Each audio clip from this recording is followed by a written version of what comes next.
గురుగారు బుద్ధిని మేధ, ప్రతిభ, పండ అని వ్యవహరిస్తారు కదా, వీటి మధ్య భేదం ఏమిటి?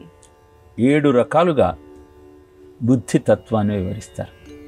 పండ అంటే వేదాంత జ్ఞానాన్ని అందుకోవటం కోసం ప్రేరేపించేటువంటి ఆలోచన. అశోచ్యానన్వశోచస్త్వం ప్రజ్ఞావాదాంశ్చ భాషసే గతాసు నగతాసుంశ్చ నానుశోచంతి పండితాః. 2వ అధ్యాయంలో కృష్ణుడు అర్జునుడికి చెప్పిన సత్యం. చాలా ప్రజ్ఞ కలిగిన వాడిలా మాట్లాడుతున్నావు అర్జున, నిజమైనటువంటి పండితుడు, పండ అన్న శబ్దం నుంచే పండితుడు అని వచ్చింది.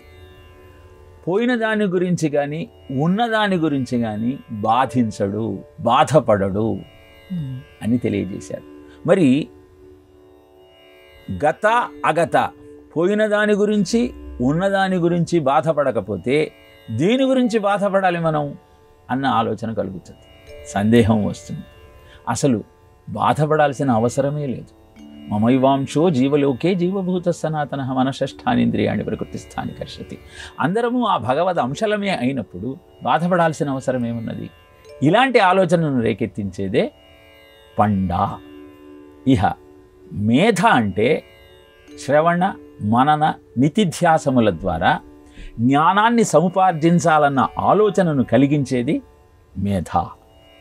ఆ తర్వాత చత్వ అంటే క్రియేటివ్ థాట్, ఊహాజనితమైనటువంటి ఆలోచనకు శ్రీకారం చుట్టేది చత్వ.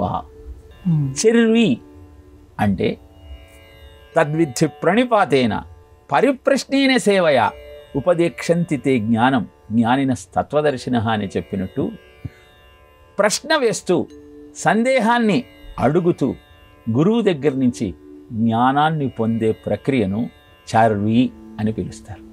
ఆ తర్వాత గృహీత అంటే పరాకు చిరాకు లేకుండా గురువు చెప్పే ప్రతి విషయాన్ని శ్రద్ధగా వింటూ జ్ఞాన సముపార్జన చేసే తత్వాన్ని